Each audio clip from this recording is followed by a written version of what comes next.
একটা বিষয় জানেন, ভালো ছেলেদের গার্লফ্রেন্ড হয় না কিসের দিকে, কারণ ওরা খাইবার পারে না। কিরে বন্ধু কি খাইবার পারে না? তোর গার্লফ্রেন্ড আছে না, তাহলে তুই বুঝবি না, তুই আগে গার্লফ্রেন্ড মানে আইগা। একটা জিনিস বুঝলাম না, গার্লফ্রেন্ড সাথে খাওয়া খাওয়ার কি সম্পর্ক? আমি পারি না আর পারি না।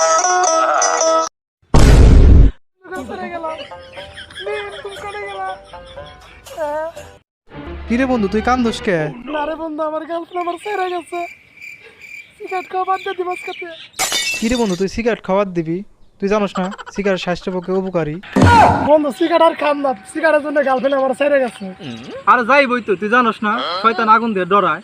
না বন্ধু, সিগারেট আর খাম না, সিগারেট স্বাস্থ্যের পক্ষে ক্ষতিকর। তুই কি করলি বন্ধু? সিগারেট খাওয়ার দিবি? তুই জানোস না একটা সিগারেট 10টা ডিমের কাজ করে? বন্ধু দাও সিগারেট ধরে দে। না বন্ধু খাম না। তাহলে তুই আমার তো জ্ঞান দিলি।